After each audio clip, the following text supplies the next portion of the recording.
Ladies and gentlemen, welcome to what I have had the privilege of doing 2 times now. Oh, whoops, I'm sorry, I completely spaced this. I have been so busy this morning doing everything in the universe. Sorry. Much as I'm loving FF15, it's been really killing my schedule, tell you what. There we go, that's better, that's better. Ah, yeah, there we go. So, yes, it's time to discuss another new Star Wars movie. Now, before we go anywhere, before we talk about anything, first thing I want to say, right off the bat, no spoilers whatsoever in this sentence I'm about to say.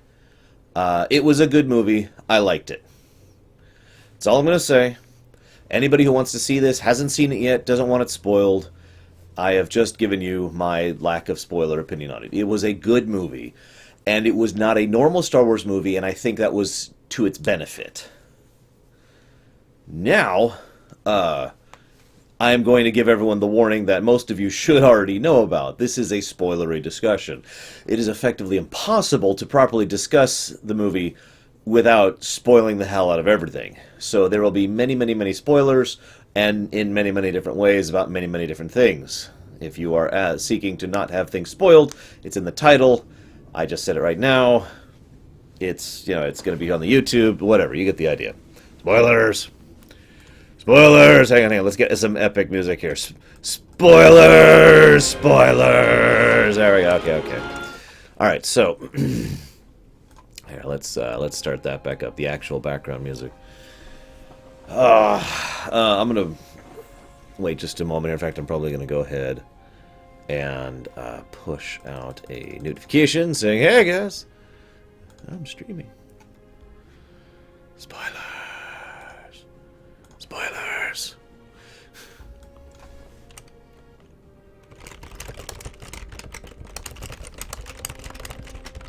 I'm going to put it into the notification I'm sending out to Android users. Spoilers.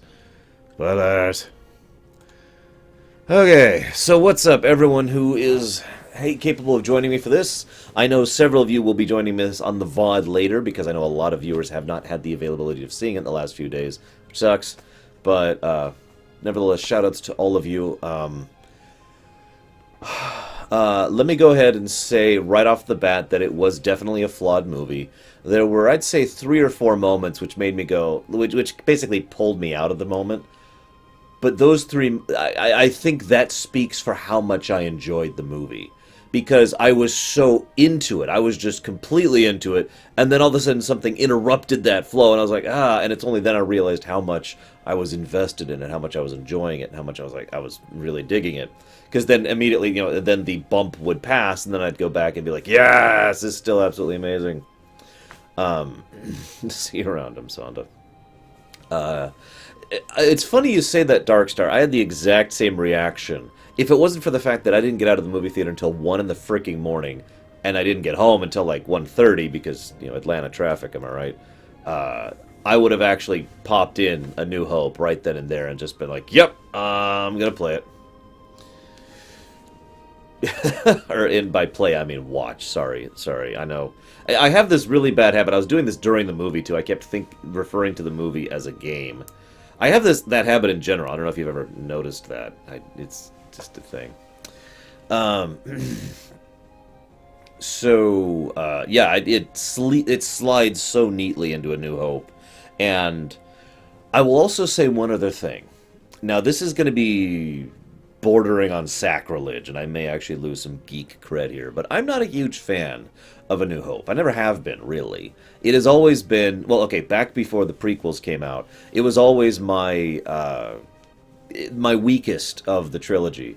And now that the prequels exist, I would still put it below Episode 3, for example.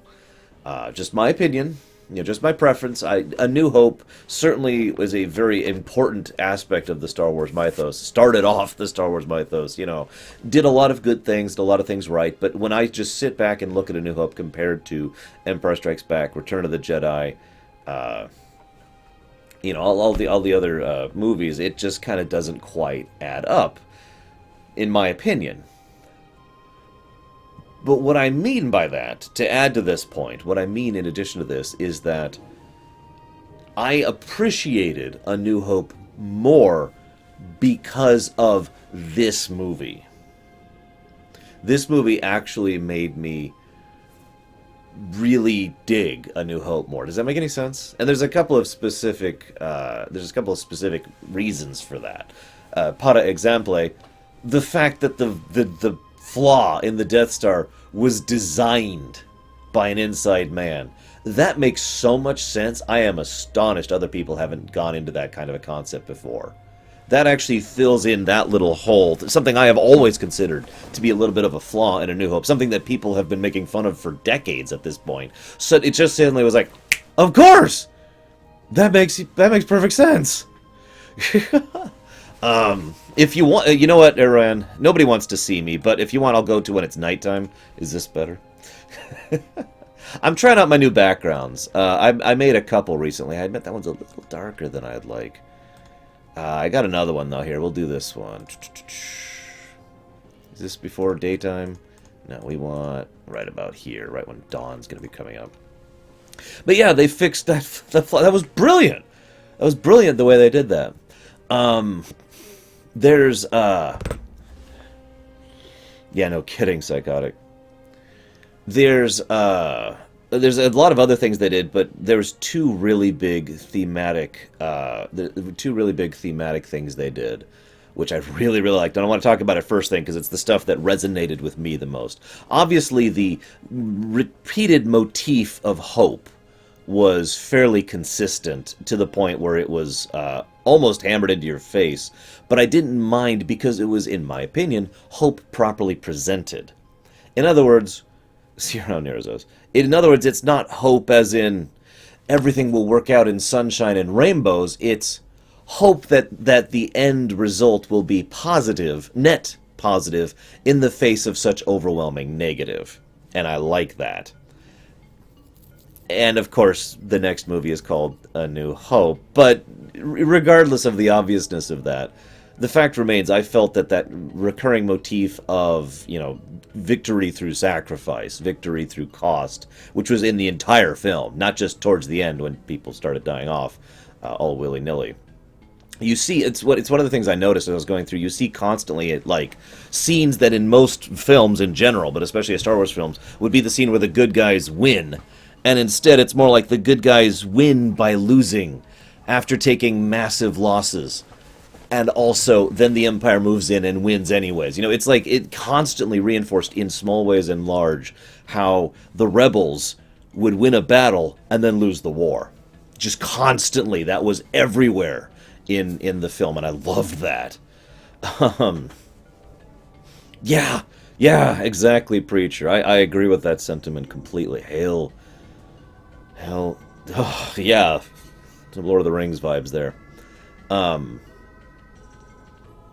Yeah, exactly, Epsilon. Yeah, very Pyrrhic victories. Absolutely very Pyrrhic victories. I mean, they lost so much in this movie. They did good politics in this movie, too. I'm going to save that for later, though. I want to talk about that when we get to it. I also want to... No, different crew, Tigzar. Noticeably different as well, but different crew regardless. Yes, there was lots of gray added to the Rebellion, and lots of gray added to the Empire. I liked both of that. The frickin' X-Wings. I really liked some of the... It felt like a film that was made by fans of Star Wars. I'm sure you noticed the many references. I'm sure every single one of my viewers noticed the freaking Tor Hammerhead cruiser. I would be astonished if every single one of you guys didn't notice that. But there were a lot of other little, hey, there's this little thing, and there's this little thing. There was reference made to, I can't even remember his name right now. I thought I wrote it down. But there's the one of the characters in Rebels, the show, Rebels. There's, of course, Saw himself, who was a fairly minor character back in Clone Wars, but has actually been referenced in a couple of books since then, and then we see the completion of his story here. There was another reference. I actually wrote it down. Hang on, I got a list of stuff to talk about here. Oh yeah, this one's brilliant. I love this because this shows the level of attention to detail they put into it. During the battle over, I can't remember the name of the planet, the Imperial Archive planet, Red 5 dies. They go out of their way to show Red 5 getting gunned down by a TIE fighter. Think about it.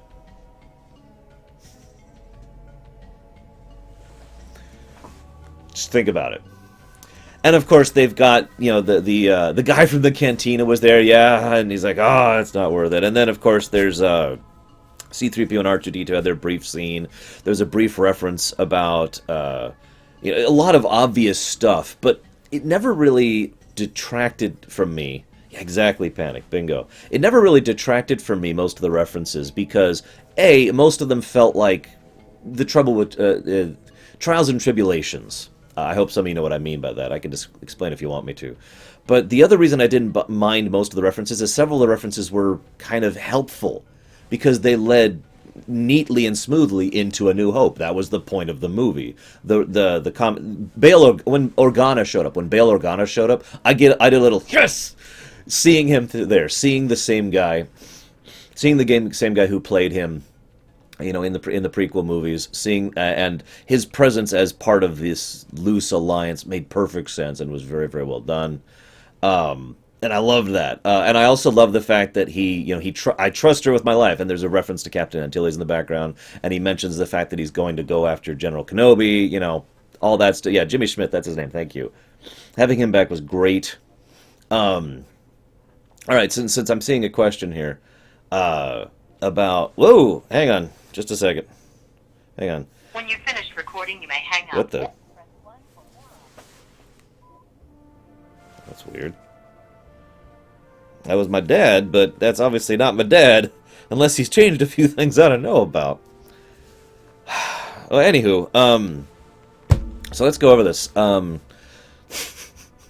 Actually, fun fact, C-3PO and R2-D2 are the only characters who have been in every single Star Wars film to date. Think about it. So, the CGI stuff. It is absolutely undeniable that both the Tarkin and Leia both hit Uncanny Valley. I think it was well done, despite that. In fact, I think it was very well done. The fact that they managed to do that much with it is actually genuinely impressive. I was a little surprised they had so much of Tarkin, but for reasons I want to discuss later, I think it was a good thing. Tarkin was a very essential element to this movie. And I'll talk about that later. But I will say, regardless of the visual CGI, which, again, I cannot deny I have issues with, I also have to add the voice was perfect. They nailed Peter Cushing for Tarkin. Just nailed it. Well, actually, Mike Romano, there's basically been talks that they're trying to push this sort of recreate an actor stuff in order to open up the availability of working on older works like Star Wars with actors who are no longer around and all that. So, yeah. What else? I guess that's it about that. Where was I? Let me look at my notes again here. Hang on. Where's my notes? I have a lot of notes. I don't even know where to start. Let's start with Tarkin. We just brought him up. Tarkin, so I mentioned that there was two major themes running through, and I already talked about the Hope motif, and I already discussed that. Yeah, no kidding, Permius. Peter Cushing was a great actor. He nailed Tarkin. He absolutely nailed him. They could have Tigzar, but that would have limited their options for the future, which was the reason why they were trying to push the envelope here. Also, it was being done in honor of the old actor, of Peter Cushing, and also they wanted this to really feel like this fit back in A New Hope. No matter what you do, it's not going to work, so at that point it's just a judgment call, right? Yeah, so let's talk about Tarkin, because Tarkin and Vader both really bring in what in my opinion is the theme of the movie. Can anyone guess what that is before I say it? This is, of course, my opinion. Oh, and of course, for anybody who doesn't watch my Twitter, I did show up in full regalia, and I got a lot of stares and a surprising amount of people who would be like, dude, cool costume. No one else was dressed up. I was the only one dressed up. Nobody does that around here. But I got a lot of comments about the outfit. Yeah, I know, I see it there. I guess I'll just fix it really quick. I know exactly why it's doing it, too. It's doing it because of that. There we go. So I see fate. I see resistance is futile. I admit I'm probably a little bit biased because, I mean, you know, it's exactly the theme I wanted from the film before even walking in. Oh, by the way, I managed to avoid basically all spoilers except for the Peter Cushing thing. I know they were doing a recreation of Peter Cushing. That was the only spoiler that I knew about. So, here's what my opinion is on the other big theme, in addition to the whole hope thing we mentioned earlier. And that is the little people, for lack of a better way to put it. I kept thinking of it as the little fish in the big pond. With two exceptions. Mine did too, Preacher. We actually had a couple of drunk geeks in the same row as us. But yeah, they loved it. In other words, every character except for two presented in this film are little fish. They're tiny little fish swimming about in a very large pond with sharks. And that theme is everywhere throughout the course of this film. But this is why I mentioned Tarkin was so relevant. We have director, I can't even remember his name right now, Director White Outfit, who's definitely not an admiral, Grand Admiral. And he is the perfect counterpart to Tarkin. He is presented as as if he is this big imperial leader. But then we quickly realize that he's actually not. He is actually a small fish. Krennic, thank you. Krennic is a small fish. He thinks he's big, he has ambitions of being big, but he isn't. And nowhere is that made more apparent when he finally has his success, and Tarkin absolutely just slams him down in front of everyone. In front of the entire group of the leadership staff of the Death Star. Tarkin just says, oh, by the way, you're incompetent. I'm taking your station from you, and if you have a problem with that, you can suck it. Go fix your own little mess. The way that Tarkin so effortlessly and casually cut down Director Krennic really showcased exactly how small of a fish he was.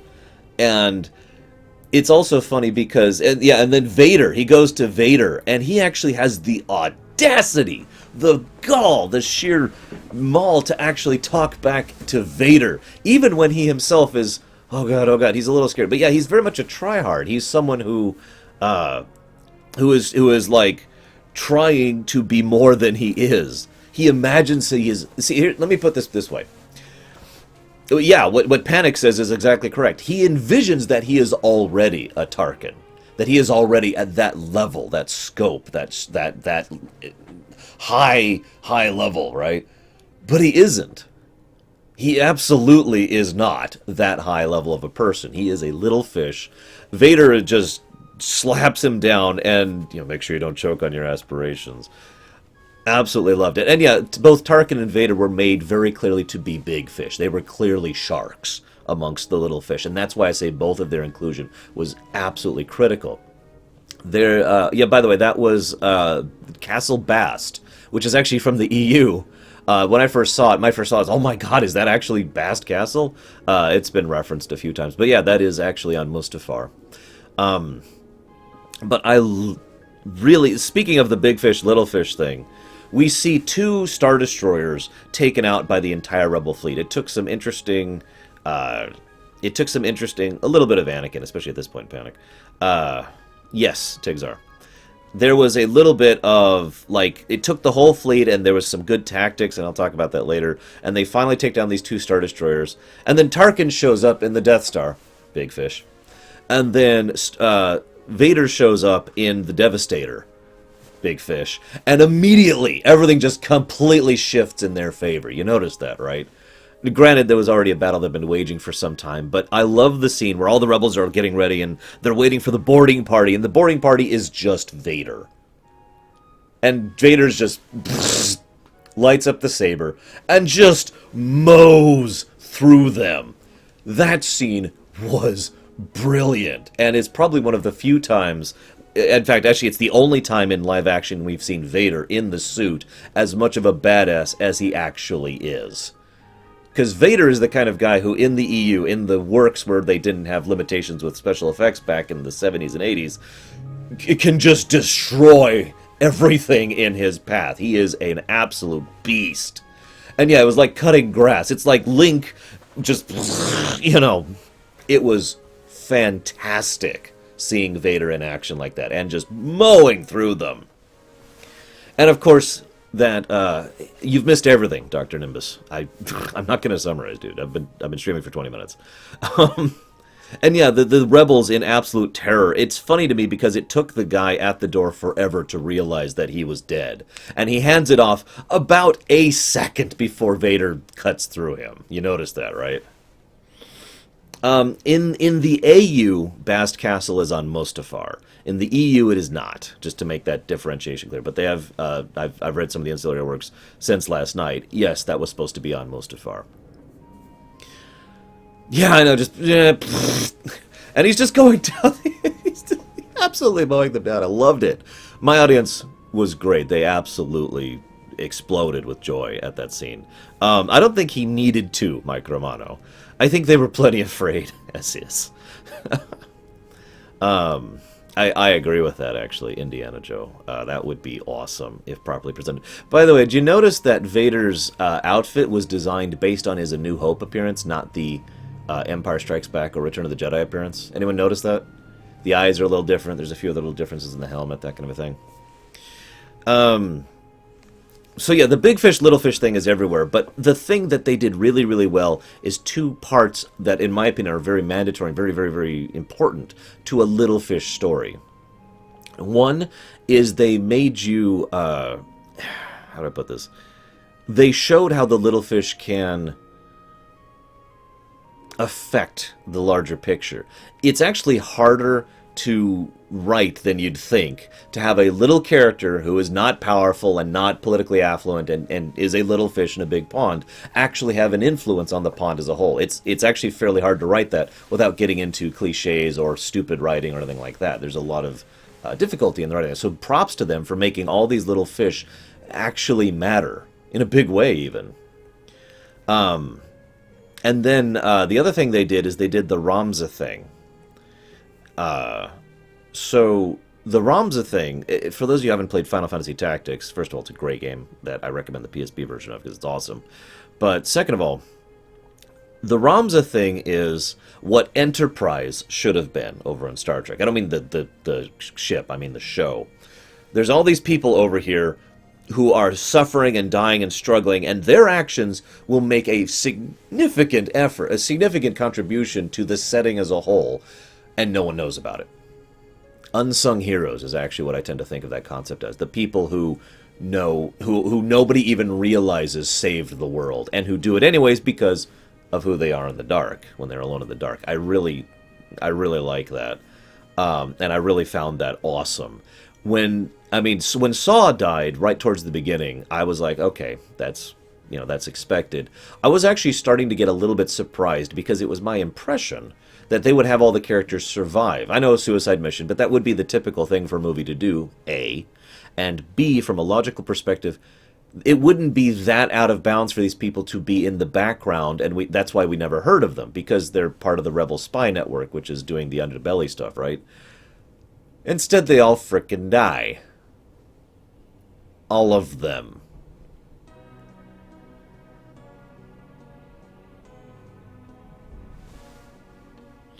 Yes, an Imperial scientist. I love how derogatory so many people are towards, I can't remember his name, forgive me, but the gentleman, the scientist, and how, he's a traitor, he's a collaborator, he's filth. And yet, if not for his actions, the Empire would have won so hard. That brings me to the politics, by the way.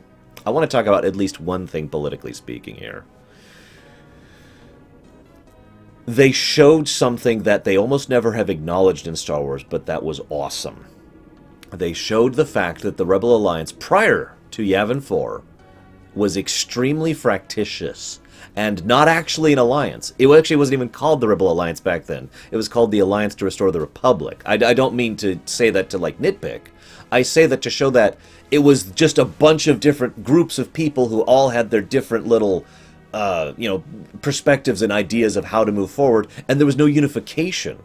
The group we saw at Yavin 4 was one cell of the Rebel Alliance. I mean, yeah, it contained several of the major leaders, but that was it. The victory at Yavin 4 unified the Rebel Alliance and basically founded, in many ways, the Rebel Alliance, and actually got them together. Here, they very accurately showed how completely not unified they were. People are still afraid, people are still having their own particular ideologies, some people don't trust the other groups of resident, all that fun stuff. They showed, they showed how there wasn't really a Rebel Alliance. Yeah, a coalition of splinter cells. They even showcased that very clearly by the fact that Saw and his group are actually called rebels, and are actually called part of the Rebel Alliance, and yet they very clearly and demonstrably are not. They're doing their own thing over there in Jedha and having nothing to do with anything, and are in fact being denounced by the rest of the rebels at this point. Think about it. And yeah, as Erwan points out, that makes perfect sense. If it wasn't for the victory at Yavin 4, the Rebel Alliance would have never had something to unify around. The realization of what the Death Star actually meant, in other words, the lengths the Empire is willing to go to, and the fact that the Rebel Alliance is willing to actually rebel against them, is actually capable of succeeding, right? That's why I say that even though it wasn't like the whole Rebel Alliance at Yavin 4, if the Death Star had destroyed Yavin 4, if not for that Imperial scientist, that would have been it. There would have been no unifying point. The rebels would have never actually been able to collate, and then they would have just been a few splinter cells like Saw's group. Let's talk about the destruction at Jedha. First of all, I'd just like to say that I have nothing but praise for that. The fact that so it's actually been documented in the EU that the Death Star can fire at less than full power and basically just crack a planet's surface, crack the surface of a planet, crack the outer crust or whatever like that. That's actually been established in the book several times. But that's, of course, EU, not AU. But I still think that's relevant because it was a great way of showcasing the Death Star's power on a small scale. And if you're paying attention, the whole point of this movie, the whole presentation of this is the small scale. We see people, we see individuals, we see cities, we see everything from the ground level. And I think that's one of the things the movie does best. And again, that ties into that whole small fish, large pond kind of a thing. Because we see them destroy just one little city. Just one little city. And yet that destruction is horrifying. Just horrifying. And the fact that it was just one generator did that. And it was the visual presentation was perfect, literally showing the crust of the Earth slowly, just one, Dr. Nimbus, slowly, not the Earth, excuse me, the planet, just slowly cracking open and literally falling over on itself as it's slowly expanding. And then we see it from orbit, and we can see, and it makes perfect sense that it was so slow. Because this is hundreds of miles of an explosion. Too often in science fiction especially, people don't understand how long it takes for something to go, 100 miles, for example, especially an explosion. The fact that it was so slow and the fact that it was so thorough made the impact of it so much more. Now, that being said, if I'm being 100% honest, I couldn't help but notice that the explosion moved at the pace of the plot. In other words, it was slow when it needed to be and fast when it needed to be. But overall, it was still very, very, very well presented, I think, and genuinely horrifying. Wow, yeah, exactly, Rotu. I agree with that. We talked about the CGI darker. I don't know. I don't remember everything. I'm kind of going at a million miles an hour pace here. I also love the fact that Tarkin flat out said, no, we just want to take out the city. We just want to stop one of the rebel cells and pretty much completely wipe them out right there. Yeah, the surf wave of rock was absolutely horrifying. And then, of course, he uses it on the city at the end of the film, and we see the explosion. And the moment the Death Star was warping to the archive planet, whose name I can't actually think, I actually have... I knew as of that moment, oh god, they're not getting out of this. There is no way. I actually thought they were going to destroy the planet. Of course, they repeated the small-scale destruction. Phew, yeah, just freaking horrifying. Hang on, let me check my notes here. So there was a lot of really Scarif, thank you. There's a lot of really small visual stuff they did. I actually made a note of a couple of things. First of all, I've mentioned like 100 times the small fish versus large pond thing. You notice how when Vader is first introduced, and I don't mean in the tank, I mean when the thing comes up and Vader is going to meet Director Krennic, Vader's shadow is like 50 feet tall in the background and covering Krennic. You saw that, right? Just, and then Krennic. It was a great little visual presentation of, hey, and yeah, the Death Star blocking up the sun. There was a lot of aspects of looking up at the big fish from the perspective of the small fish. The idea of getting scale across. I've actually talked recently, in FF15, I've actually talked recently about how so many fictional works don't get across the concept of scale properly. But in this one, we get to see the scale of a lot of these things that we've kind of seen as normal, because we're Star Wars fans, from the perspective of the little people, which all of a sudden, it's like looking up and being like, oh my god! And they did that with Vader, they did it with the Death Star, they did that with Tarkin, it was very well. They did it with the Empire in general. There's another spot, I love that they did this. They go out of their way to show this massive crawl of the city, right? Jedha City. And they take a long time establishing it, and then they show it from street level, and then they show another sky level, and then they show it from street level again, and then there's a bunch of stuff on street level. In other words, they spent significant time and effort establishing the size and scale of this city, and then the Star Destroyer overhead, which dwarfs the city, leaves. That was just a great bit of visual directing. This massive city that you spend all this time on is like this, and then the destroyer's like this, right above it. And then the camera pans out, and you see the destroyer keeping up, and then the camera pans out even further, to like dozens of miles away, and you can still see the destroyer in the distance. And yeah, that's true. Krennic was actually a short man. I didn't even think about that. That's very well done. There's another one, the AT-AT that was mentioned. The fact that a single AT-AT is presented as a big fish, that it's a real threat that should be, oh my god, it's a frickin' AT-AT. And the great scene where the guy with the massive heavy firepower is like, alright, and then he gets his frickin' thing out, shoots the AT-AT, and it just writes itself. That was a great presentation of, no. You're small scale compared to us. And then, of course, the fighters come in to save the day, quote unquote. Very well done. And yeah, we actually saw the Star Destroyer next to the frickin' Death Star as well, just to really help emphasize it. And then, of course, we'd see the Star Destroyer blocking up the sun and a few other... They did some good shots with the Death Star in general. Non-standard angles, showing it at a distance, showing it upside down, showing it at like kind of a tilt. They did a lot of stuff with the Death Star's presentation that I liked in general. Whoops, not what I meant to do. I did, actually, Revan. Yeah, the one that actually kind of split in the middle. The incomplete AT-AT is what I'm assuming, because you notice there were several other AT-ATs that had, like, patchwork armor over that section, where that section was absent.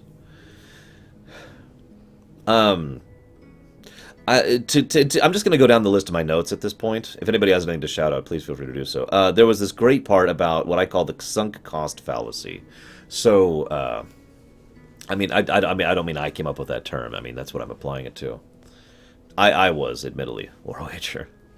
So there's this great bit where, they have just failed to unify the rebels. I mentioned that earlier. The rebels are not unified. They're all fractious. They're all yelling at each other. And so they're like, screw it. We're going to go do something about this anyways. We're rebels. We're going to do what we can. And they go to meet, and I can't believe I can't remember anybody's names. I can't remember any of the characters' names, but it's the spy guy with the great accent. He shows up. Cargo A2AT's got it. Spy guy, and he gives this speech about why he's going to go help her. And it feels like an inspiring speech, and the music tries to make you think it's an inspiring speech. But if you listen to what he's saying is, I have done terrible, horrible, immoral, wrong things for the rebellion. And I have done that because I believed in the cause. If I abandon the cause, then I have done all of that for nothing. Ergo, I have to keep going. And that is probably one of the most human and one of the most down-to-earth reasons for going onto a suicide mission I've ever heard. And I loved that. It was really nice. Yeah, it was great. I loved it. I really, really loved it. The movie was amazing. Whoops. I think you're right, Retu, on that one because of the massive amount of power involved. I kind of already referenced this earlier, but I love the fact that we see the underbelly of the rebellion. We see a murderer. We see someone who is not a good person. He is actively immoral. And he is the person who is... Actually, we see a couple of people in the rebellion who are actively immoral and actively doing wrong things and doing unpleasant things and dark and dirty things. Like I said, we see the underbelly. We see the ground-level view of the Rebel Alliance. And, as I mentioned earlier, we see how that's not even working. We can understand, we can still sympathize with these people and the horrible actions they're doing because we see them fail. We see the stakes. We see that after all their work and effort, they still can't succeed. After everything they did, I disagree with that, Kay. I would say actively immoral. He definitely has a sense of morality, and he definitely knows what is right and wrong, and therefore chooses to do wrong. We see that when he chooses not to shoot the guy, and he tries to stand up to himself and defend himself to her on that decision call. And yeah, the general who's just flat out, nope, we have to kill him. That's just all there is, We see a couple of aspects of that. And I love this because they go through this whole fight where they barely defeat a squad of stormtroopers and their one little cargo container. And then they're like, okay, phew, we're away. And then the troopers show up and they're like, no, your victory means nothing. I love that. No, Cassian was not... I disagree completely. I don't think Cassian was a weak character. I think Cassian was a very, very strong character. A character who is basically so desperate, who understands right and wrong, and actively chooses to do wrong. And yeah, as Rasker just said, despises himself for it. That is so clear in the actor's presentation, in the way he reacts to her, and the way he reacts to the blind gentleman. It is so clear that this person is someone who hates himself. But damn it, I have to keep going. That's why I called it the sunk cost fallacy. This is a man who is so far past gone that he has to keep going no matter what. I love the fact that he does actually stall on shooting the guy, though. I actually thought what was going to happen was he was going to kill the guy, and the Rebel Alliance was therefore going to be responsible for killing her father. Ironically, I was about half right, because the Rebel Alliance did kill her father. But I do love the fact that he had him in his scopes, and he's just... And you see the struggle. The actor did a good job of this. You see the struggle, and you can see this is wrong. He is about to kill someone who he knows, or he believes, I should say, is an ally. And he's going to do it, and it's just... And he's just... Ugh! You can see the struggle there, and he finally decides not to. And... Yeah, that just... Wow. I can't remember his name. I've actually seen the actor who plays the blind man several times. I like him in just about everything I've seen him in. I've also seen Ip Man, by the way. Or Eat Man, sorry. I also love the Force working in non-Force users. That's what my note says right here. I would posit absolutely 100% that there were people who were being moved from the Force, or moved through the Force, or affected by the Force, even though they were not Jedi. And I loved that, because that makes perfect sense to me. The way the Force has always been presented is that the Force moves through everything, with the exception of the Zalamiri and stuff like that. But you get my point, right? It's not just something that the Jedi can conjure up and put out of nothing. It's there, and the Jedi manipulate what's already there. So the idea that someone can, through their either force of will, no pun intended, or their belief, or simply the fate and will of the Force, can therefore can move through that, makes perfect sense to me. Now, I have heard... This is actually a point I want to bring up for you guys, because I have heard this debate already quite a bit. Is Donnie's character, is the blind man Force sensitive? I have heard strong arguments from both sides. I'm not going to give my opinion first. I want to know what you guys think. Was he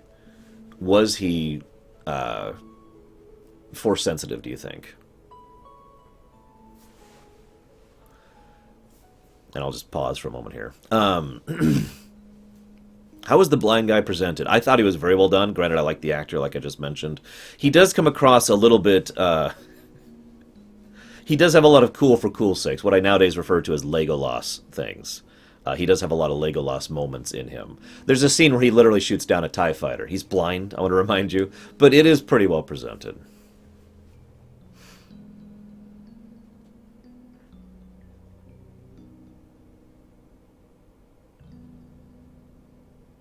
Now, I'm just going to listen to your guys' opinion for a moment. I absolutely think he was not a Jedi. Let's make that clear. He is definitely not a Jedi. He is definitely not have training. He can't summon the Force at will. He's not strong in the Force. That's not that. I don't think that's even debatable. I'm just asking if you think he has any true Force sensitivity.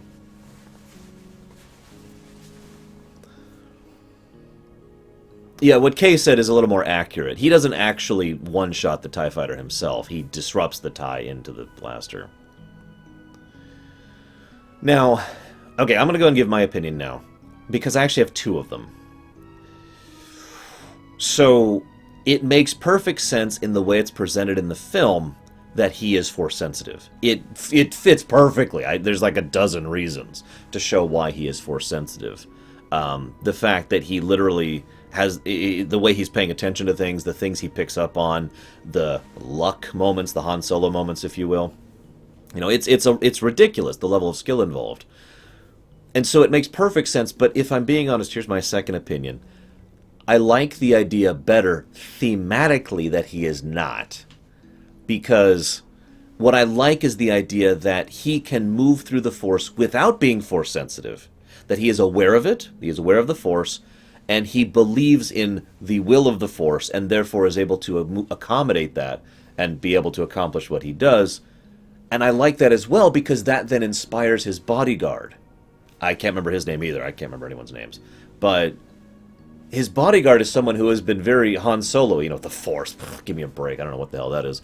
And, you know, I'm the one who's covering you, not your frickin' Force. And yet, right at the end, his bodyguard, you know, of course he lets him down, you know, I'm the one of the Force. That's not the part I mean. I mean, when the bodyguard basically goes to suicide by cop, by running up and charging there, he's like, all right.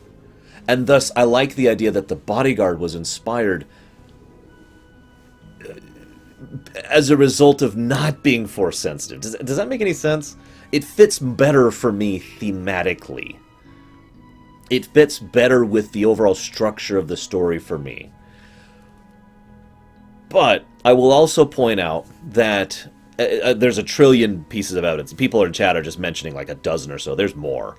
There are so many different pieces of evidence that he is in fact Force sensitive. And him being Force sensitive but very weak in the Force, only able to call upon it occasionally and not being trained, in other words, not being a Jedi, again fits the overall motif of the entire work, which is little fish, big pond. This is a nobody. This is someone who would be, it was literally less skilled in the Force than children were back in the prequels. And yet he is still able to affect the overall story. So that does still lean into that overall theme. So, I don't know. It is something I find interesting to debate. Yeah, I know, Dark Star. There were a lot of comical moments. I haven't talked about KS03H-5 whatever. The guy Alec Tudyk played. He was great. He was a perfect he was a perfect comic foil that the movie very desperately needed. In my opinion, this movie was a very, very, very, very, very dark film. Very down-to-earth, very gritty, but in a proper way. K2SO, excuse me. Very horrifying, dark, despairing, everyone dies and everything goes horrible and it's just barely, that tiny little spark of hope and everything. So they needed that kind of comic relief to give you a breather every now and again amongst it. And it even comes perfectly timed. Like, there's this scene where they've like, oh, we will all unify with you to go after, the Archive planet. And he says, I'll go with you too. I was told I have to. Just little stuff like that to help kind of pull you out of the pull you out of the severity, make it so it doesn't start self-parodying, basically. And he was brilliant. I also, I really, really liked it when she gives him the blaster, and he's like, oh, wow. And he uses it great. He is really, really adept with that blaster. But, there's that scene where he's actually talking on the thing, and the door opens, and he doesn't even look. He just shoots at the door opening and hits a stormtrooper. But then, of course, he finally says, I'm going to seal the door so you can accomplish this, and gives his life for that. I liked that. That was actually impacting. And I think that was the first main character death, not counting Saw, of course. I think that was the first one. And then as soon as I saw that, I was just like, oh god, they're all going to die, aren't they? Because the structure of it just started leaning up towards that. What else we got here? There's the New Hope thing, I mentioned that. I heard one person complain about why Leia was on the Tantive 4, which was on the Rebel ship. But in hindsight, that actually makes perfect sense when you really think about it. Remember that there is no Rebel Alliance. I mentioned the politics of that earlier. Remember that Organa specifically said, this is something we need to get done, and I want you to get to... there was hints that he was about to give her the mission to go to Obi-Wan prior to them leaving. And then, of course, she being on board... and, being ready to get the information and run with it, in hindsight, in my opinion, makes perfect sense. I know there's certain risks with having a high-ranking senator on board of ship going into the middle of a battle like that, but due to the urgency of the moment and the way Leia has always been, she's always been very headstrong, very let's be right up there in the front lines kind of a person, it makes sense to me that she would be there, ready to go. Boom. What else? The droid was awesome. I think I already mentioned that. So, one of the comments that I hate, like actively despise, about Episode 7, Force Awakens, is that it's just an aping of A New Hope. Having reanalyzed it a couple of times after that, after I originally saw it in the theaters, I have come to the conclusion that that's not true. I really adamantly disagree with that. I don't want to get into the full discussion of that, because that's a whole discussion by itself. But I legitimately disagree with the idea that Force Awakens is just A New Hope with a new, fresh set of paint. I don't agree with that. The reason I bring that up is I feel like this movie, in many ways, followed the beats and patterns of A New Hope far more, and to far greater effect. Because, of course, again, this leads very directly into A New Hope. So unlike, if Force Awakens was literally just an aping of it, it would be like, well, that's just nostalgia's sake. But in this case, this is the prequel. Which leads me to my next comment. This is probably one of the best done prequels I have ever seen. Prequels I've ever seen.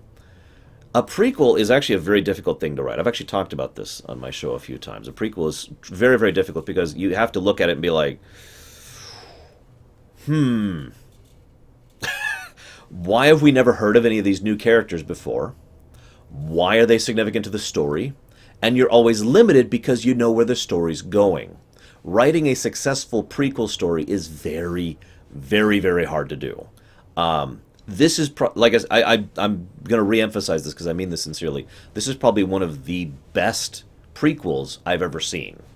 This so clearly explains how A New Hope got started, the situation with the Rebel Alliance, the situation with the Empire, some of the personal perspectives. It showed how little people can have an impact on a big thing. It's actually the Lord of the Rings things, actually, how even the smallest person can change the world. You remember that quote? That concept?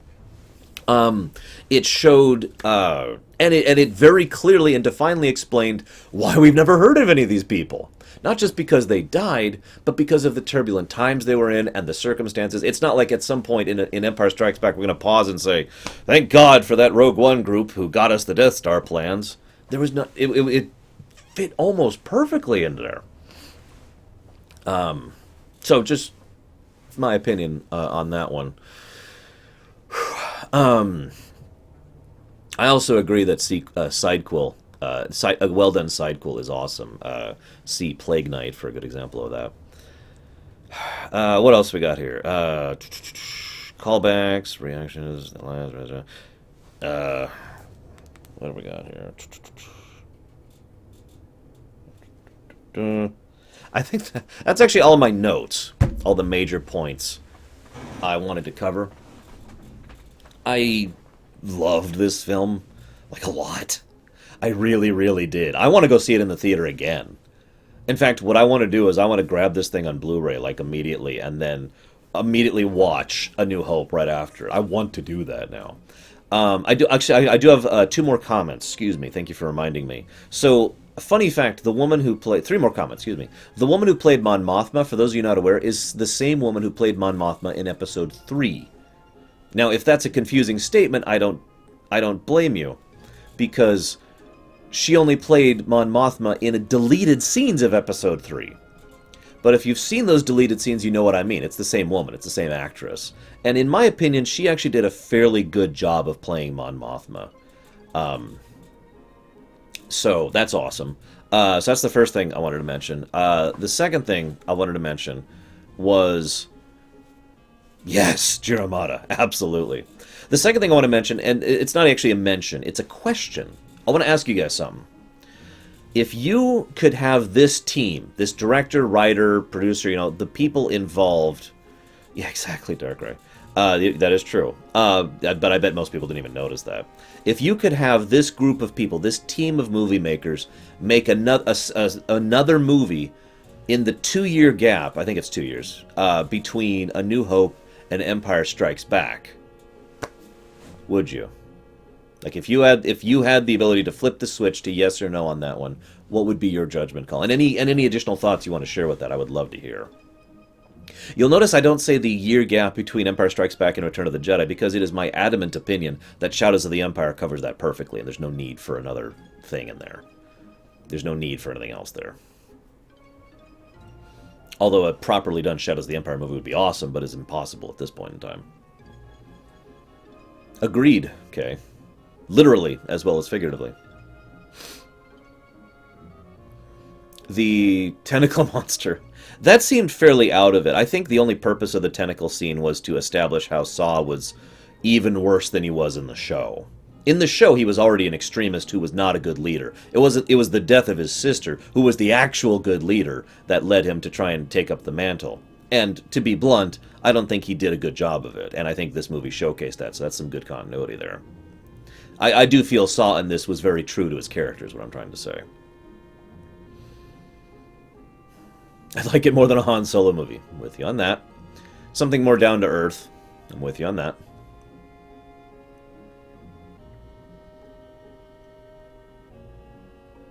Well, probably Formosan.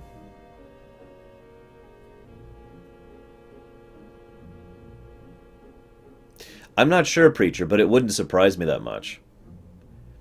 I mean, Rogue Squadron, when I first heard the title of this movie, my immediate thinking was, oh, this will be the origins of Rogue Squadron. Because, I mean, it's freaking Rogue Squadron. They're fairly famous. I think this actually might be, that's a good way to tie it in. And again, serve it as a proper prequel by explaining the origins of certain things.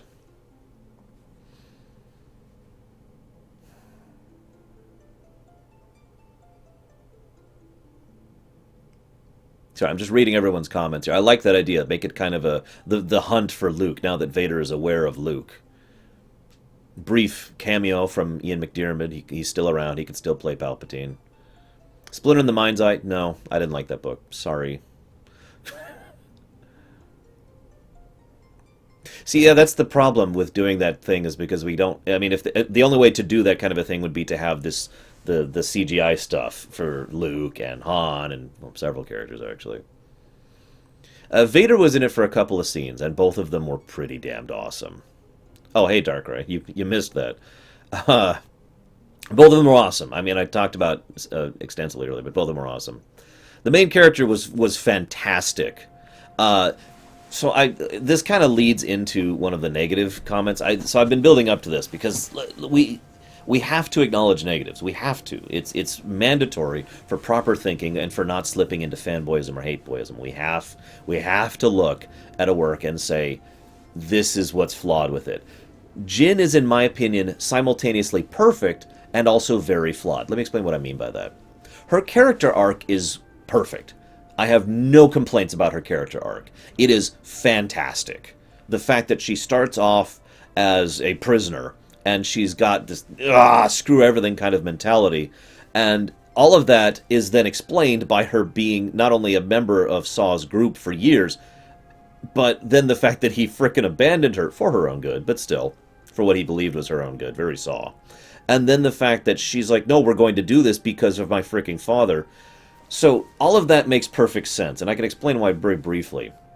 First of all, I've talked before about the fact that a ideal of a thing is always going to be better than the reality of a thing. My favorite example to use this is Worf. Worf is the one true Klingon because he didn't have to grow up amongst the Klingons, so he doesn't know the reality of how bad and disgusting and dishonorable Klingons can actually be. He just had the ideal of Klingon culture, so he aspires to Klingons, right? Jyn is the same way about her dad. She didn't have her dad growing up, so she just believed him to be, this one man who cared about her or whatever, and she had this in the back of her mind, her own construct of what her father is. And then when she finally meets him, when she finally sees him on the hologram, he's been doing the exact same thing with her. He has been holding up the ideal of her. It's been one of the only things keeping him going. So the scene where he is on the hologram just talking is so powerful and the actor nailed it. He's like rushing. He's like, I've got to talk about this, and I've got to say this, and I love you and I miss you, but oh god, there's this thing and the thing, and I have to tell you about the mission, and there's the reactor port, and this is where the flaw is, and he's just because not only does he not have much time, but he hasn't been able to talk about this out loud. He has had to portray the broken, cowed scientist for over a decade. It's like 16 years, I think. I forget the exact time, but it's been a long freaking time. And so she, having also had that ideal in the back of her mind, sees that and immediately crumbles, just bam! And her switch is basically not actually her changing her character, it's just the mask falling off.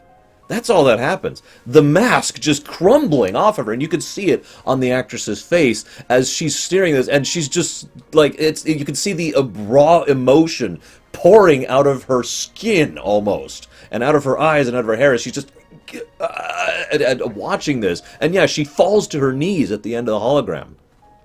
This is why I say her arc was perfect, because it was exactly correct, very logical, no plot holes, everything was self-contained, everything made sense. But it was also very flawed, and in my opinion is one of the biggest flaws of the film. There was too little of it. Now maybe that's a byproduct of being a movie. It's one of the hampers of making a movie. You have a fairly finite amount of time to do stuff in a single movie. And so the amount of establishment that was needed for us to really get her before that hologram wasn't there. We didn't really know her that much before the hologram. We just saw a few brief scenes, and then we get to the hologram scene, and then we see her basically as she actually is from that point onward. The real her, the her with the mask falling off. So there wasn't enough establishment to really make us care as much as we should have. We can still see it. We can still see the framework of her character arc. We can still see the framework of that. But yeah, the beginning was very rushed. That's my first major complaint about the film. And I love the soundtrack. It was really, really good. It was very dark, very morose at many times. My second flaw in the film, this is a much more minor thing, but it was a scene that actually just kind of shoved me out of it for a moment. That's the only truly major flaw, I think. The beginning of the film and the fact that it didn't do enough work establishing. If I can use a parallel for anybody who's seen it, imagine if Babylon 5 started in Season 3. Like, that's the beginning of the show. Well, that can work, and you can see where they're going with it, and you can see how that's working. You'd be like, it would have so much less impact, and it would be so much less without the 2 seasons prior building up and establishing the settings, the characters, the rules, the concepts, and everything else. So just suddenly, Season 3. That's I feel what was happening here. I do think that the spy guy, Cassian, I think it was his name, or Cassian, was fairly well established. Again, I think there should have been more of him, more establishment of his character before he starts his major character arc. But I will say they were very efficient on how they established his character arc. The scene where he's like, okay, I need to know what's going on, and it's this informant who is risking everything to tell him what he needs to know, and then he shoots him in the back. That scene spoke volumes. It was a very efficient scene because it did a lot in a very small amount of time. You know? Yeah, exactly, Preacher. I don't know, actually, Erwan. I don't know. But, well, see, my point, Tigzar, is that is a flaw of movies as a medium, in my honest opinion. I honestly think that movies, just as a medium, are innately limited storytelling-wise, because they've got a finite amount of time to work with, right? And so, you've only got so much to work with. It's budgeting. It's a different form of budgeting, and you've got X amount of time, and every single minute, every second, actually, has to be allocated carefully. And so it's not like I am saying that it's a bad film for not having this. It's not like I am even blaming the people who made this film for the lack of establishment at the beginning. But from a completely neutral perspective, even keeping those things into account, I think the film is less for that lack of establishment. Hence, a major flaw of the film. You with me? And yes, when you're used to things like video games, or hell, television shows for that matter, and RPGs, when you can have a slow boil, when you can have establishment, when you can make and break characters, and I mean, we've just been going through FF15, and I'm not going to spoil anything, but as I just said, the game spent a long time establishing characters so that when things happen to them, it would matter to me, you know? A little bit, yes, ago. Not 100%, but a little bit. But anyways, so that's the only really, truly huge flaw I had. There were a couple of other scenes that made me go, whoa. The tentacle scene, even though it helped to establish that Saw is basically, whoo-hoo, it was kind of a scene that I felt was unnecessary. And in a movie that already was having some pacing and time issues in the beginning, I think that could have been cut. There was no real need to establish Saw as cuckoo, especially since whenever he was actually on screen, it was relatively fine. And actually, to be completely blunt, there's this scene later on that establishes him and his mindset a lot better, where he's looking at her and he's like, "Oh my God, it's you! This is amazing! I did it all for you. I've cared about you. I've thought about you every day. Are you here to kill me?" Like, I'm rushing in a bit, but the way he talked about that does basically the same thing, character-wise, that the earlier bit did with him having the frickin' tentacle things, right? But yeah, it did. There was still a decent scene. Saw's voice took a little bit of getting used to. I did like it. It showcased him as being very, very dying. I also, so another thing, I liked the cargo pilot. I haven't actually talked about him that much. The cargo pilot is probably the best down-to-earth guy. I've talked about the whole little fish, big pond thing constantly, this whole video. Hi, Gary, by the way. The best example of that is the cargo pilot. I can't even think of his name. Because there's this great scene where the rebels are fighting, and they're trying to infiltrate, and he's trying to reprogram stuff, and the rebels are up here fighting, and he's just a guy who's a pilot. That's all he is. He can't fight, he can't talk, he can't manipulate, he's just, yeah, there's nothing I could do. And then he gets on the comm, because he has access to Imperial frequencies. He actually used those to land, and he says, "Oh God, we've got rebels on Bay 5, we've got rebels on Bay 5, and they're on Bay 9. You know, that's where the actual fight is. And then he hands it off to the other guy right next to him and says, "Quick, say there's guys who are on level 2, you know, Bay 2. One tiny little guy made a major contribution to that battle. I mean, he had a major contribution in general. He got the information to them, he got the hologram out, he helped them to get to the scientist world. But that was a great scene, in my opinion. It really helped flesh out the human element of him, and the desire for even such a tiny person to help.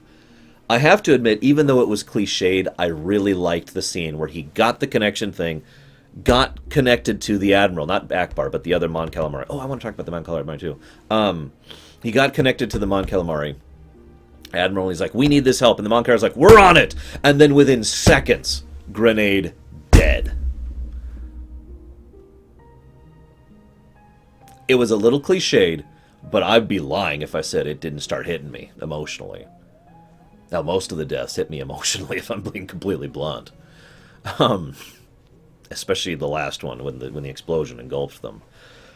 Excuse me. The Mon Calamari. I want to talk about the Mon Calamari. The Mon Calamari were awesome in this, and I mean that with total sincerity. Yes, I went fully dressed up. If you haven't seen my Twitter, I went in full outfit. Different Death Star absurdity. Different circumstance. I love the fact that the Mon Calamari were there because they are ardent supporters of the rebellion. In other words, to explain what I mean by that, of all the politicking and the senator who's like, we've got our own concerns and we can't fight against the Empire, and we've got this. The one group of people who was like, no, we're going to do this and we're going to do this right was the frickin' Mon Calamari. Because of course it was. They have always been adamantly supporters of the rebellion for all of the EU and the AU. That has always been a thing. The fact that they are, we're going to make this happen and we're going to do this. We're going to build a starship infrastructure, design warships for the first time in our recorded history, and build some of the best warships ever, because that is just how much we support the rebellion. They were very anti-Empire. Very anti-Empire. And of course, Mon Calamari was the next target after Alderaan. We know that. And we know that Mon Calamari has already been screwed completely by the Empire just prior to these events. It just made so much sense to me, and I actually gave a little when the Mon Calamari were like, no, we're going to help. No, we're helping. Done. You need help? We're there, buddy. I loved that. And exactly, Mandarton. Exactly. Excuse me. What are you linking me, Darkrai? What is Data? What is Brent Spiner doing? Hugging a stormtrooper. I don't even want to know. I don't even want to know. So, one thing I have heard questioned many times, I guess I have a couple more things to talk about, is, was there a romantic connection between the two of them? That's actually a very good question, and if I'm going to go ahead and be blunt, you guys know that I don't like romance to be in my movies, my games, my fiction in general, and if it's going to be there, I am very strict about how it needs to be presented. It needs to be done very well. I think this is a good way to do that. It is actually up to us to decide if there is a romantic connection between the two of them. They never kiss, there's no romantic subplot. There's no point at which the two of them are like gooey eyes at each other, with one possible exception, but even that's debatable. It's up to you to decide if there's any romantic connection between the two. Now, of course, this is not going to surprise you, but for me, I don't think there was. I think what was between them was closer than a romantic connection. I think this was a Nakama situation. I think this was two people who had grown to understand each other over a very short period of time, had gone through absolute hell together, and literally knew that they were about to die together. The scene where they're just holding each other as the explosion engulfs them just showcases so clearly all of that. And the fact that both of them had their eyes open. They met death with their eyes open. Think about that. Yeah, siblings in arms. Very, very, very good way to put that. I think there was a very strong connection between the two. Whether it was romantic or not, that's up to you. And I like that it's up to you. That was an entire fleet. Yeah, exactly, Preacher. Mon Calamari is so freaking awesome. Christ. It's like 40-something here, Gary. And it's raining. We've got rain. A little bit of rain. I want to talk very briefly about something. I really do like of course, the hammerhead made me grin a bit, but I like the uniqueness of how they took down those Star Destroyers, to take down the planetary shield. Because not only is it a tactic that works and makes sense, but it's a tactic that probably wouldn't work under other circumstances. They needed to have the special. They needed to take out the shields of one of the destroyers. They needed to have the special disabling shots, which could temporarily disable the engines of the destroyer. Then they had to have a ship which basically had to destroy itself in order to push the one ship into the other one.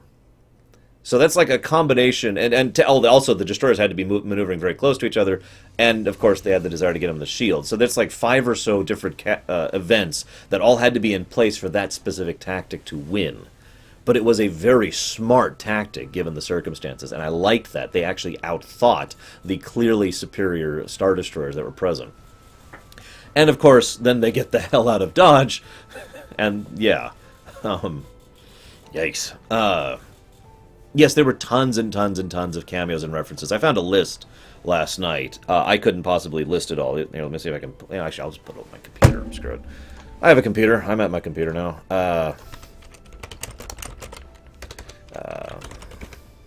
What do we got here? I found, like, a couple of Easter eggs and cameos. There was a lot of them.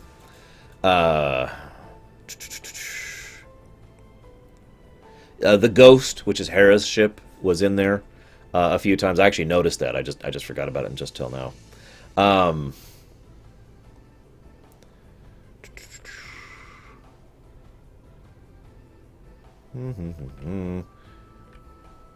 Yeah, Bast Castle. I already talked about that. Obi-Wan thing. Oh yeah, the Black Saber was there briefly and mentioned in the archive. Oh, also, they did the Death Troopers very, very well, which is I actually can't remember where that's from originally, but you know, wherever the Death Troopers are from originally, I think those were in Dark Forces. Yeah, exactly, War Wager, because he's a big fish. The blue milk, everyone saw the blue milk. What else here? Oh yeah, the Wills, Whills, which is actually something from the original script, and is, you know, that's what the people were the monks of. Bunch of other droids made a lot of return. This is a huge list. If you look it up online, I'm not going to go down. If you look it up online, there's a gargantuan list of stuff that was referenced in this movie, from Rebels, from Clone Wars, and from the original trilogy. And I think, if I have to be 100% honest with you guys, that's part of what pushed this movie into absolutely amazing territory from here. A lot of care, a very large amount of care was put on display. Hi, Liberated. Probably when I start streaming again with a different stream title that says FF15 and not Star Wars. Does nobody look at my schedule anymore? But anyways, what was I saying? It's continuity. There's lots and lots of continuity. I love continuity, because continuity for me makes me feel more involved, and it makes me care more about what's actually happening on screen, because it makes it feel more connected. It gives me more investment. It makes me think, aha! This happened here, and this has an effect here, and this is happening over here, and this is being called back here. It's basically the exact opposite of the reset button. If something significant happens, and then it never again is brought up, that just destroys my interest. I hate to pick on Voyager, but for example, there are several major, huge events that happen on Voyager. You guys are killing me. It's on my website, guys. This has been on my website for like a month. On the right. There are huge and major events where, you know, it's like, oh my god, this should change this character's perspective forever, and then it's literally, it not only doesn't change their character or have any direct continuity, any string continuity, but it's never even referenced again. And all I can think of, this is just my opinion, of course, but all I can think of when I see that is, well, why do I give a damn then? If all it did was affect that one episode, who gives a crap? Why would I care? So I love little bits of continuity in a movie like this one that make me think, aha, this is part of a greater work. What happened then mattered. It is being carried forward. If only in a small way, it still happened. You know, the tapestry is there, and I liked that a lot. It's one of the things I liked about the EU, and admittedly, it's something I'm starting to like about the AU. It's the only thing I'm starting to like about the AU, but you know. And yeah, this is definitely a love letter movie. it's very, very clear that people working on this were huge Star Wars fans and wanted to make a let's make an awesome Star Wars movie kind of a thing. One other thing I noticed that I actually like about this movie is that it had no intro crawl and it ended suddenly.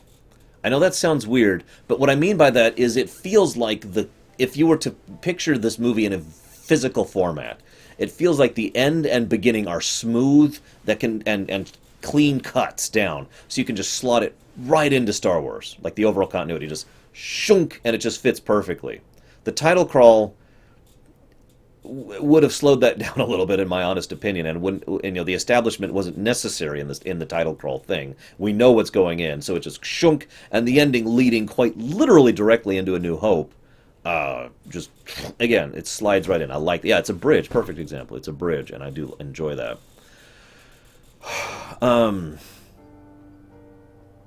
What else was I going to talk about? I think that's all the major points. There were a couple of scenes that didn't quite work for me. As much as I loved the scene with all the rebel leaders gathered together and, you know, arguing and the politics thereof, I kept wondering why she was there, why the main Jyn was there, or Jen, whatever. It's like, why are you are a nobody? That's actually part of your character, that you're nobody. Why are you here?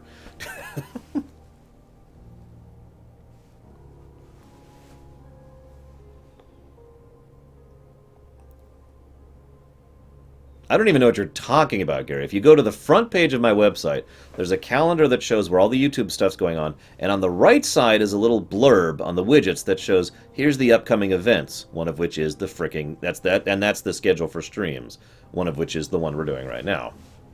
So your hand cleanser. So I didn't like the fact that she was there. I'm just going to go ahead and say that. I felt like it was contrary to the overall theme of the movie, and I felt like it didn't quite fit with everything. She didn't feel like a nobody in that scene, and I was like, well, why does...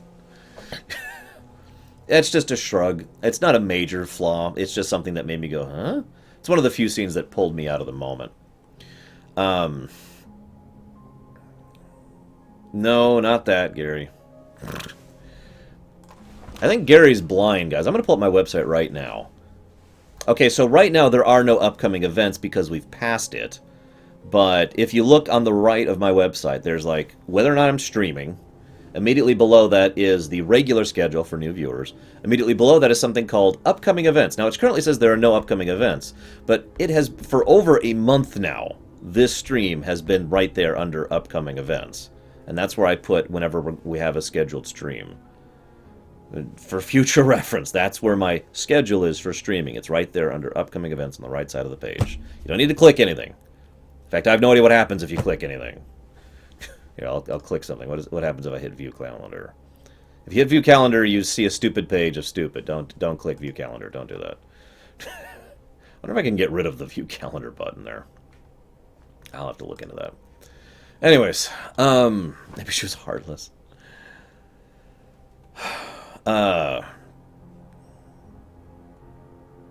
Yes, I'm never going to stream again, especially not in a few minutes, and continue FF15. And spoil the hell out of it, by the way. We're into like chapter 11, guys, very close to the end game, so FYI on that. Anyone else have any other thoughts? You know, there's plenty of this stuff to talk about, really, but I think we've covered most of it. We've been talking for an hour and 18. Let me see. There were any other major flaws? Any other flaws in general, actually, because there's really no other major flaws. I mean, I've already talked about the CGI uncanny valleyness. They did nail the voice perfectly. That basically sounded like Peter Cushing's voice. That was brilliant. More Vader? No, absolutely not. Vader was used very surgically, very precisely in this film, and I agree with that absolutely. He showed up to swat down the director, Krennic, and then he swatted down, and then he had the awesome, badass scene of awesome. That was exactly right. He should not have been in the film even 1 minute more, in my opinion. He was also referenced a lot, too, and I think that was quite good. Let's see. Was the music on point? Yes. I will say the music was not John Williams, but also water is still wet, because of course it wasn't freaking John Williams. I mean, John Williams is in a league in his own, in my opinion. But I do think the music was good, and I do think the music was very atmospheric. It fit the scene in basically every scene. And a lot of the time it was very good background music. Where would I rate this one? I gotta think about that.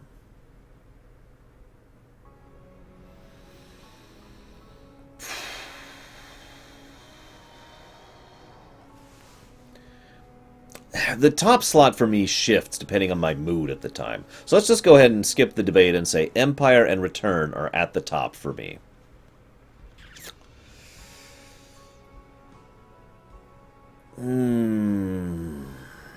I've only seen this film once, so I cannot fairly debate it. And I've done a full analysis on every other film except for Force Awakens.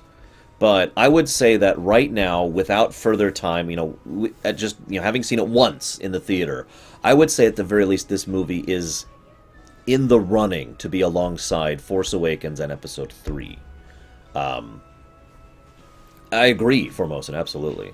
It was a very, very, very, very well done film. Its overall flaws were minor, and ultimately, every flaw I've pointed out, while it detracted from the film overall, did so in such a minor way that it could be completely ignored, legitimately, and you could still just have a fantastic film experience, regardless, and indeed acknowledging the flaws.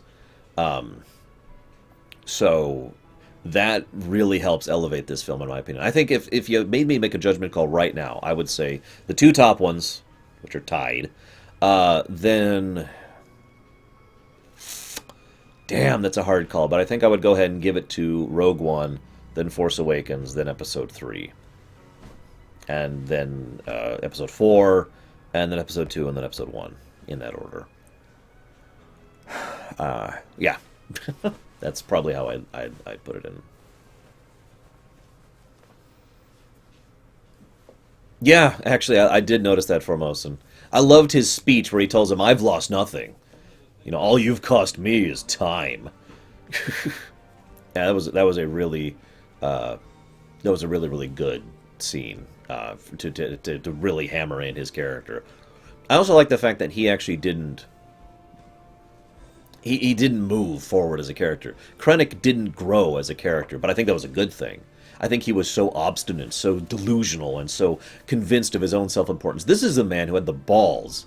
Now, I shouldn't even say that. He wasn't brave. He was just stupid enough to talk back to freaking Vader. Think about that for a moment.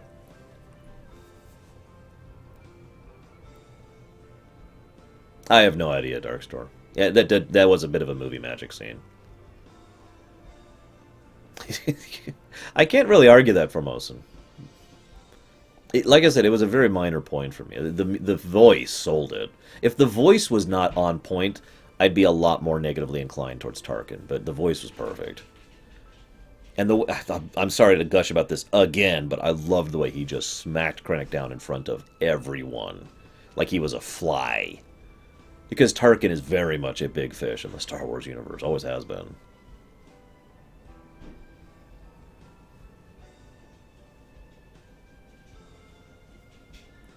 Yeah, I did, Preacher. He looks up, Death Star's right there. What? Because he knows he knows there's only one reason it would be there. Goodbye.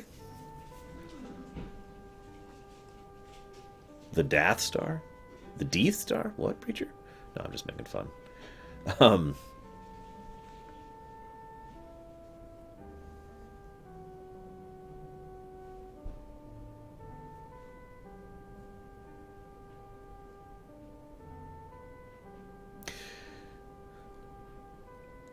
I guess that's actually all I've got to talk about. I've run out of things to say. Actually, one thing I liked, really quick here, just one minor point. There were several moments where the rebels said to each other, "May the Force be with us, may the Force be with you." Not only did I like that, but I liked the tone with which it was usually said. Because the tone was usually desperate. That kind of... I don't actually have a better word for it. That sort of desperate... Maybe there's something that will actually enable us to survive this monstrosity and this horrible circumstance. And, oh God, we've got nothing, but may the Force be with us. I'm exaggerating it, of course, because I'm not a good actor, at least when I haven't prepped myself. But you get my point, right? There were several scenes where they say, may the Force be with us, with this almost this dead tone of we're doomed. I wouldn't even call it a religion at that point. More like, oh God, please let there be something. Yeah, exactly. God help us is exactly the kind of tone that was said with. I went with third. I actually tweeted a picture of him eating the ultimate flavor experience, and I'm actually going to tell that story when I start up with FF15. But yeah, you're right, Formosan. That was absolutely correct. His cape didn't fit him right. It looked like he was obviously he was an older man, but he looked like a child playing it, being awesome. Whereas I actually look good in my robe. But Third loved the film. He absolutely loved it. He had less flaws with the film than I did. He was less critical of it than I was. And he really, really, really enjoyed basically everything about it. I think the one thing that pulled him out of it most was the weird switch. I've already mentioned this. It's the scene where all the rebel leaders are together, and they're like, "Get out of here! We don't like you, and also we need to listen to all your advice." That scene. I already mentioned that, and that's basically it.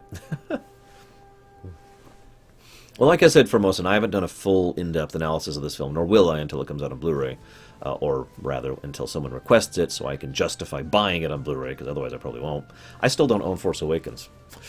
But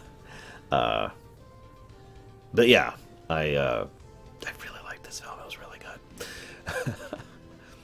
I want to see it again. I would love to see a proper Star Wars RPG in the modern era, done with, modern philosophy, modern tech, modern designs. That would be awesome. Yeah. Most impactful scene? Ooh, I'm not sure I can name just one. Both times that the Death Star was fired were hugely impacting to me. Very, very hugely impacting for me. The scene at the end, I mean, obviously, duh. The scene when, I can't remember his name, the droid played by Alan Tudyk, had his final scene there. That one hit me very, very hard. God, there were a lot of really good scenes.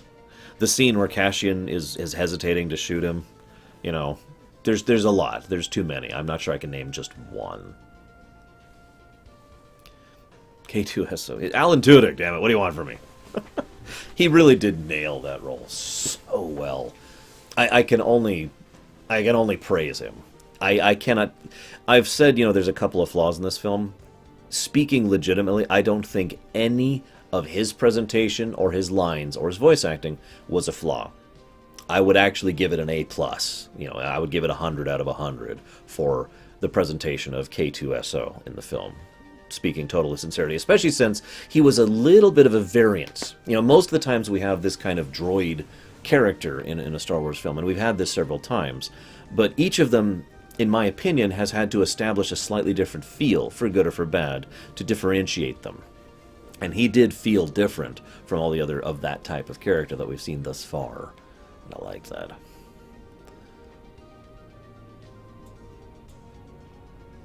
Yeah, no kidding, Zeiss. I agree, Leander. But, God, that'd be hard to pull off, balance-wise. That's really the hard thing with that. How do you balance that in gameplay terms when, it's mostly about damage being done and that kind of a thing? Keep in mind, I'm one of those people who adamantly agrees that normals can kill Jedi. Easily, even.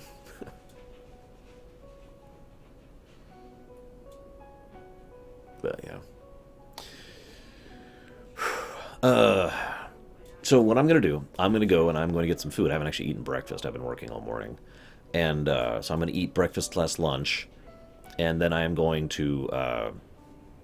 stream FF15. And probably finish FF15. The one, in summary, it was okay. I mean, yeah, I could take it or leave it. No, I think it was really, really good. I hate you, Gary. I hate you. I want to see it again. I want to see... You need to see A New Hope immediately after it, like I wanted to and couldn't. because holy hell. Anyways, I'm gonna go get some food, and then I'll be back with some FF15 where I won't be wearing the cloak. I have no idea how long it will take me. It'll depend on traffic. So, ETA unknown.